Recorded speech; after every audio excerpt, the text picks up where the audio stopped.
Welcome to No Church Answers, a weekly roundtable Bible discussion for men. We're not pastors, just regular guys talking about scriptures and their own spiritual journeys. And now, here's your host, Bill Cox.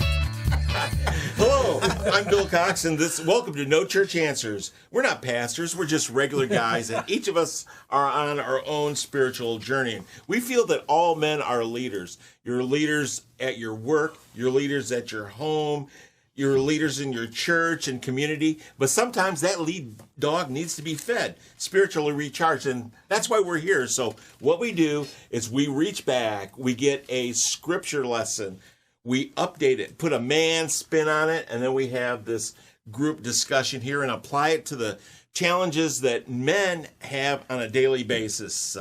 So I'm here with the fellas of Man Up, Spiritual Oasis. I'd like to introduce our producer, world-class policy writer, and professional gambler, Mr. Steve Titch. Next to him is logistic and hospitality guy. We call him the evangelist, Earl Lloyd. Former prosecutor and attorney, he could defend you or throw the book at you, decide on what he wants to do. We call him the judge, Michael Cropper. And a world-class trainer, kind of the group theologian, University of Houston Cougar super fan. We call him Professor Robert Koshu. And my name is Bill Cox.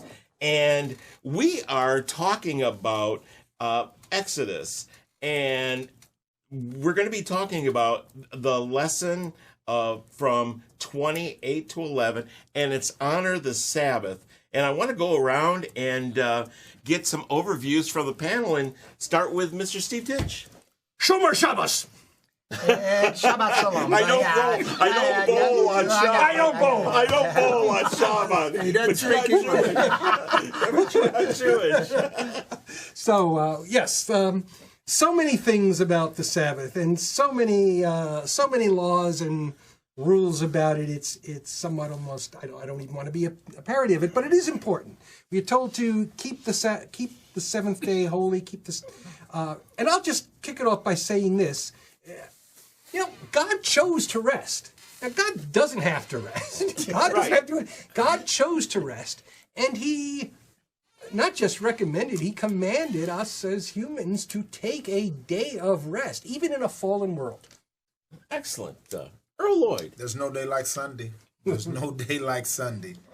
And about the resting, where else can you go and just find a community of believers and people who are like-minded and people who believe in what you believe in? Sabbath is always a highly talked about day, Sunday. And a lot of traditions happen on Sunday, and it's always good to get to what some people call the end of the week and some other people call the start of the week. Bottom line, it's a day of God. Excellent. Judge Cropper. Yeah, I'm going to give an Earl answer here.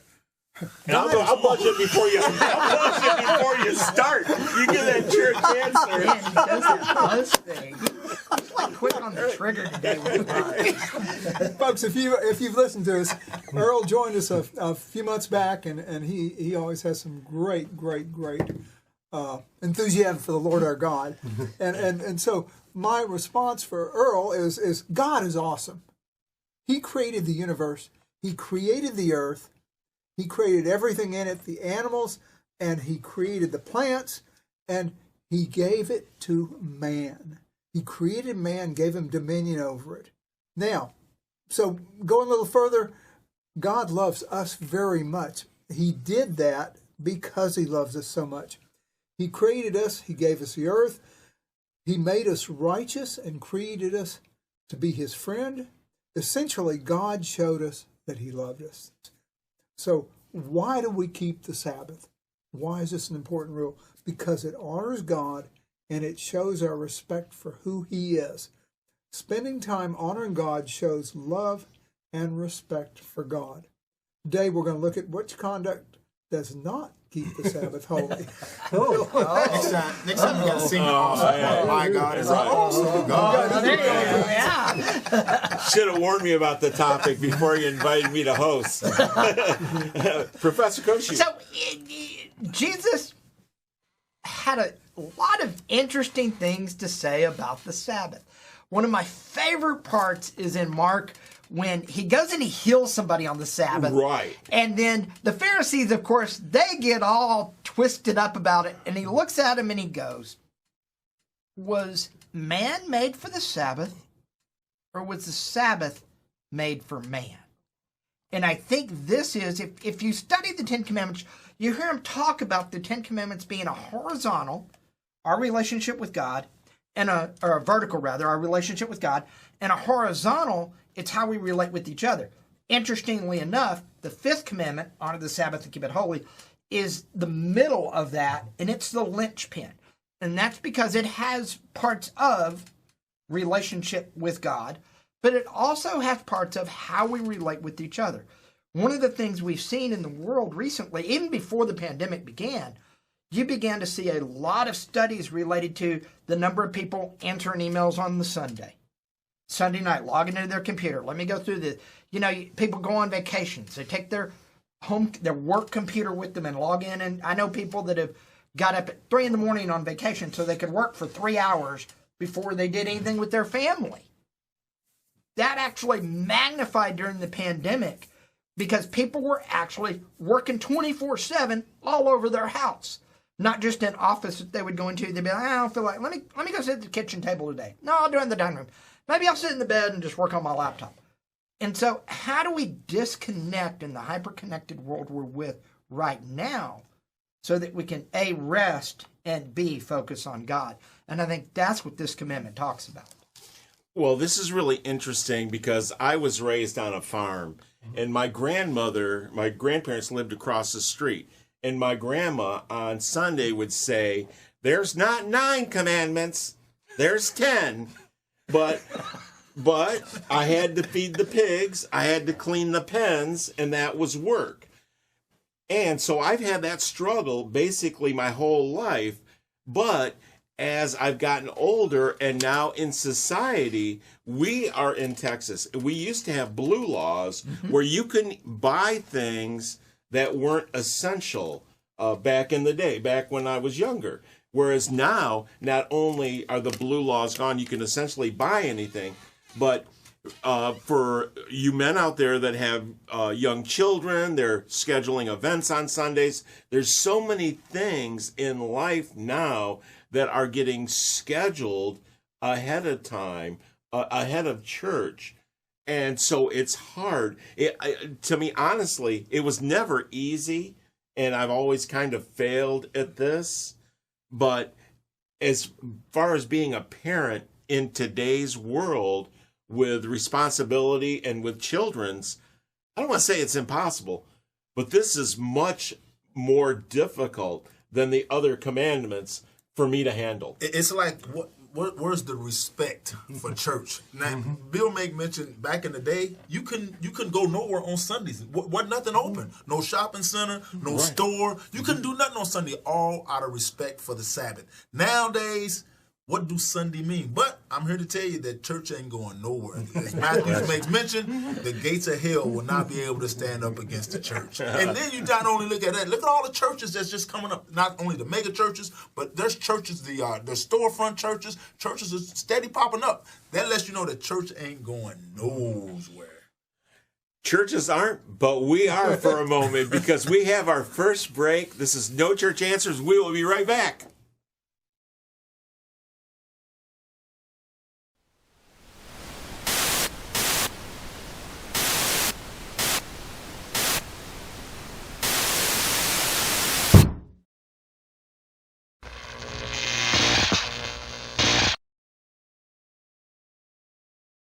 And welcome back, everybody.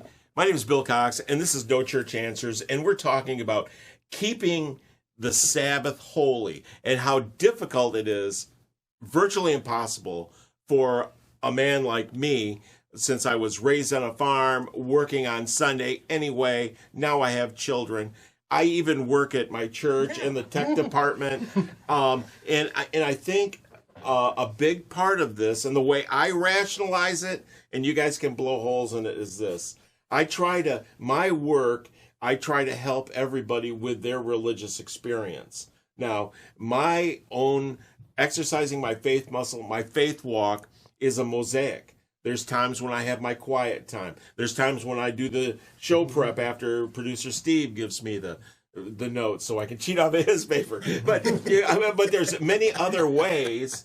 Listen to other Christian programming like this and what is also offered on this streaming service. But so there is no one way that I get all of my Christian mentoring, as I would like to think of it, in Christian care. And I don't want to say that it makes Sunday unimportant. I don't mean that at all. What I do mean, though, is that I find other ways to get that same relationship and keep it fresh for a cop-out. You might say, because Earl was right, at one time there was nothing to do on Sunday but go to church. Yep. And then get together with your family and dinner, which focused everything. Dinner. But now we can bemoan the fact, we can't do that anymore, or the shops are open, or we're so busy. But I think what that means is that we as Christians have to make that time, have to take responsibility for either carving out that Sabbath on Sunday for church or for worship, and you're doing ministry. Really, what you do is it's a men's form of ministry. Some people think of ministry as devotion. You're out there doing stuff, which is a great man up type thing to do. Basically, in some cases, running the whole video operation. Our director is involved in that as well. But other times, sometimes it'll have to be a Wednesday. Sometimes it'll have to be a Friday. And taking it back to Mark 2:23 and through 25, I think that's in a way what Jesus is saying. Make time for the Lord. The Lord wants you to have this time. Make time for it, but you don't have to start dictating ways to do it. And what's great about that passage in Mark is that we have scriptural commentary from God Himself here. And after Bill reads the scripture, you'll see. Yes, we should go to it's not just worshiping God. There's a little more to it than that, and that's why I said it's kind of the linchpin of the horizontal and the vertical part of the Ten Commandments. Excellent. And with that, I'm going to go ahead and read. This is Exodus 20, 8 through 11. Remember the Sabbath day and keep it holy. 6 days you shall labor and do all your work. But the seventh day is a Sabbath to the Lord your God. You shall not do any work. You, your son or your daughter, your male or female slave, your livestock, or the alien resident in your towns. For in 6 days the Lord made heaven and earth, the sea, and all that is in them, but rested the seventh day. Therefore the Lord blessed the Sabbath day and consecrated it. See, before I go back to Professor, I just want to throw in a totally inappropriate comment that my dad used to say. And when my grandmother would say, "You're not supposed to work on Sunday," my dad would say, "I didn't create the earth." But he didn't do it on the Sabbath. He did it on the 6th day before the He didn't get as much done as God did. But see, there's two parts of this, Bill. You've talked about in the past about on the farm, you would feed the hogs and a couple of bird things. I can't remember all. 'Cause I'm not a farmer, but that's all you did. Oh, you the maintenance. Didn't go do Farm fence work. Right. Or plow or any of that. That you can delay. You kept it to what was just necessary to do. Right. And I think when we talk about having to work on the Sabbath, because a lot of times, let's be real, there are times you have to work. And a lot of times, I'll be honest, what I would do when I would have to work on the weekend, I would actually not work on Saturday and I would work on Sunday. If I hear no. I took the Sabbath as a day to disconnect from work. Sunday was a day that I had to be involved in stuff because I was going to get up early. I was going to go to church. I was going to go teach youth. We were going to go to dinner. And so I was doing stuff that day. I was still honoring God, but it wasn't allowing me to really disconnect from work. You know, if I took Saturday as a total disconnection day, if I worked on Saturday, then I ended up having to do something on Saturday, do something on Sunday. So I took Saturday as my disconnect day. Interesting. Wanna Mike ask- Robert. Yeah, I want to ask guys. There is no black and white rule. It looks like from what we are talking and saying here that would be a wrongdoing or a sin to work on the Sabbath in certain situations. In other words, there seems to be exceptions to the law, to the rules. Well, on the even Sabbath. Jesus makes that clear. Who wouldn't do, in a farm thing? Who wouldn't dig out there? Who wouldn't get their sheep if it falls into a hole? Yeah. Right, and who didn't heal? And healed on the Sabbath. And don't too. our pastors work on the Sabbath? And so did the Levitical priests. Yep. Right. That was, and in fact, they worked twice as hard on the Sabbath than they did the rest of the week. They offered double the sacrifices. So, a couple of things we're looking at, and I'd mentioned this first. We were hopefully going to discuss what it is that we shouldn't be doing, and that's what I'm trying to pull out of it now, because nobody's really said exactly what we shouldn't do. But Robert has been talking about it, and that's simply, and from what I understand, Robert, it's doing work that you normally do the other 6 days that you don't need to do. Right, guys? Because sometimes, as I said, and Bill said, and Steve said, there are times that if you get a flat on your car and you need to have it for Monday morning, I would recommend you change the tire on, even if it's on Sunday. Right? That's a really good example. Actually, Pretty good. I've known legalistic groups who would say, no, you shouldn't work. Don't check. You get up extra early Monday morning and change that tire. I don't think God Go to work with grease all Yeah, over. You go back to it's all about discipline. You go back to discipline Yeah. because I had an uncle. You couldn't do nothing over his house on Sunday. You couldn't watch TV. Right. You couldn't iron no clothes. You couldn't wash clothes. You couldn't pick up a ball, let alone play baseball. You had to sit on the steps, do nothing, or you could listen to James Cleveland. I don't know if anybody remember James. yeah. So if that tire went flat on my uncle's house, you would not be changing that tire. You'd be getting up early on Monday morning and change that tire. But to you ask what do? We go back to what Kashu said. It's all about discipline. You're all about going back to the faith muscles. It's all about exercising the faith muscles, and not just doing that on Sunday. That as a Christian, as the Lord your God, and putting everything before Him. You want to do that on a daily basis because out of the love that He has for us and out of the love that you have for Him. Mm-hmm. What if you do nothing? What are you going to rest from on Sunday? Think about that.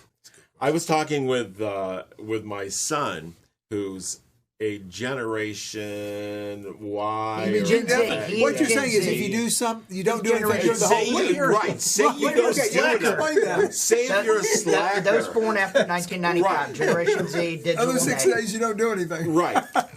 Why does that person need to rest on Sunday? And what we came through the discussion, though, is this.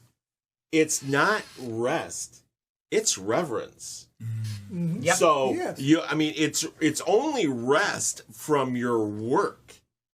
And if you do nothing, well, it's a rest from doing nothing. But honoring the Sabbath is active. It's not passive. That's well put. Yeah, That's well you put. Right. Because Yeah, that's well put. Because there is this Reverence is guy. God. You're right. Amen. But if he didn't do nothing, he don't get nothing anyway. So that's a different conversation. that's a different conversation. Excellent. We're going to go around and we got to take our second break. This is No Church Answers. We'll be right back.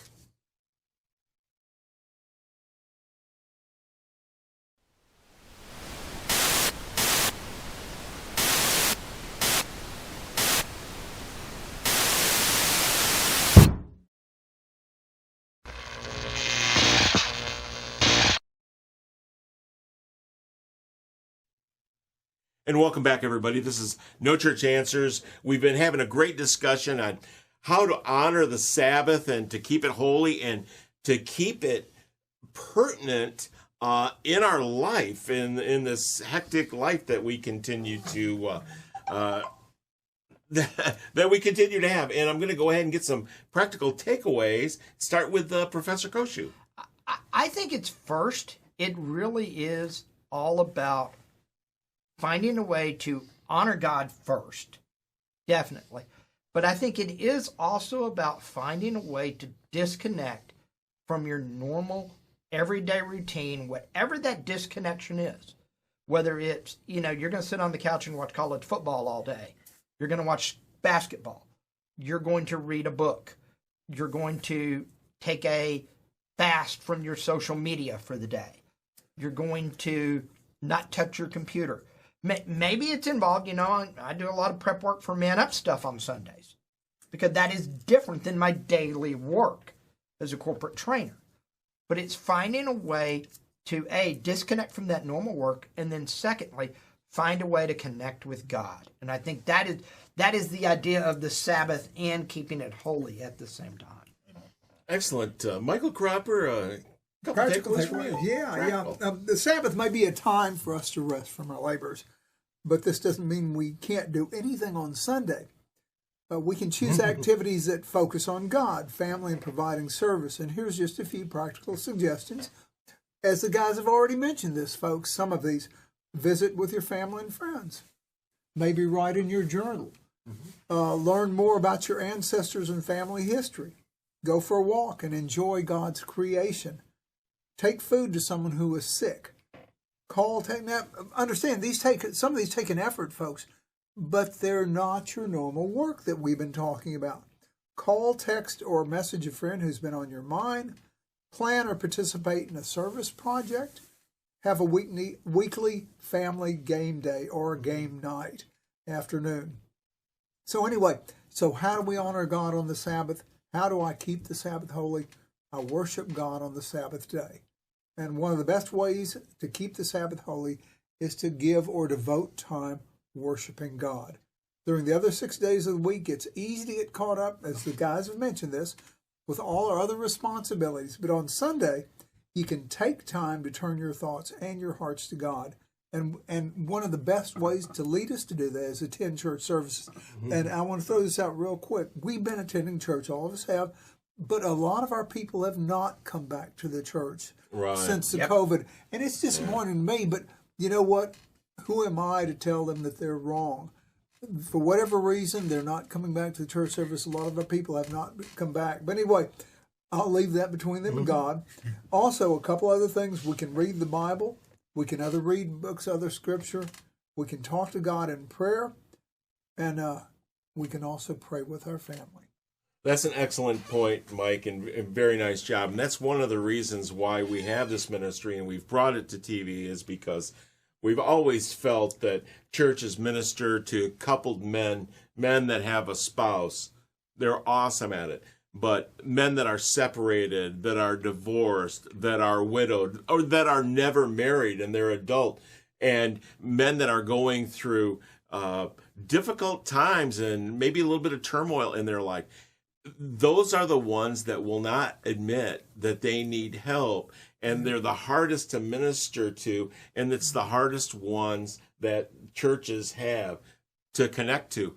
And that's why we're here. That's why we're actually bringing it to men of faith. Earl Lloyd, a couple of practical takeaways from you. I love at the end of the podcast, Bill always make mention, if you don't go to a Bible-based church, go to one. And I urge you, find one, go to one. And as Michael said, you don't have to go to church, but I do believe at the end of the day, on Judgment Day, God is going to hit you up regarding your attendance to His church. My mom used to always. He's going to bring it up. He's going to bring it up on your one-on-one with Him at the on Judgment Day. My mom used to sing a song. Annual meeting. Oh yes, the annual Texans. Oh yes.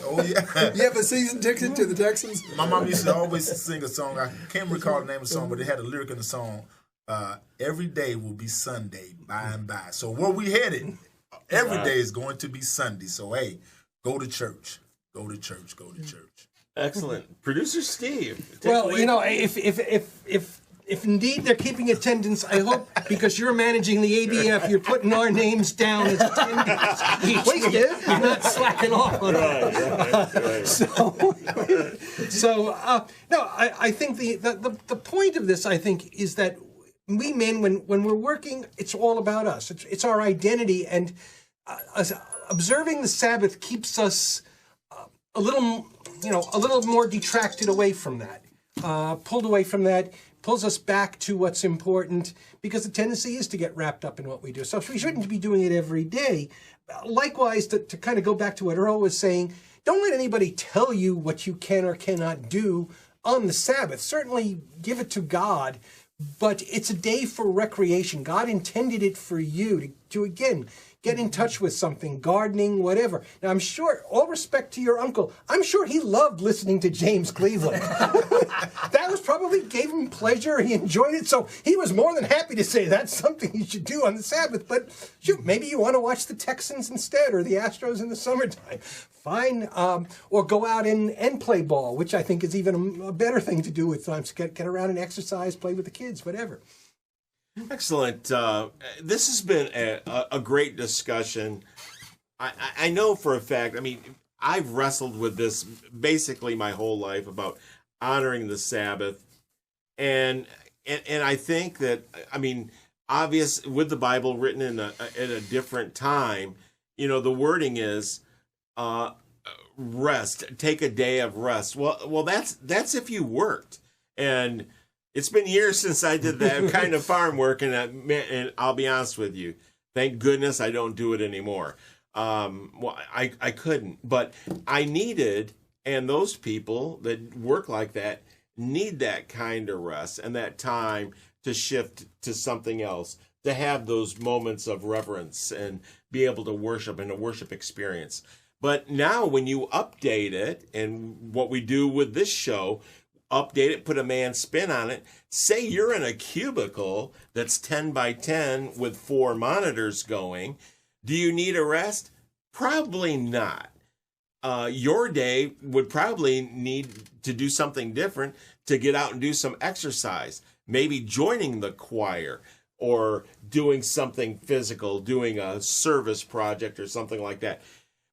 I think we need to take it as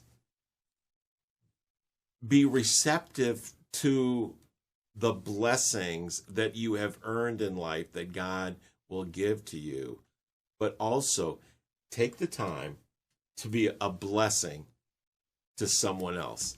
And that way you honor the Sabbath. So if you have any questions or comments, you can go to our Facebook page, which is man-up-spiritualoasis.com. Once again, this is No Church Answers. Thanks so much for tuning in. We'll see you next time. You've been watching No Church Answers, a weekly roundtable Bible discussion for men, a production of Man Up Spiritual Oasis. Want more? Check out the Man Up Spiritual Oasis for Men podcast, available wherever you download your podcast. And to learn more about us and how to support our ministry, visit our website at www.man-upspiritualoasis.com.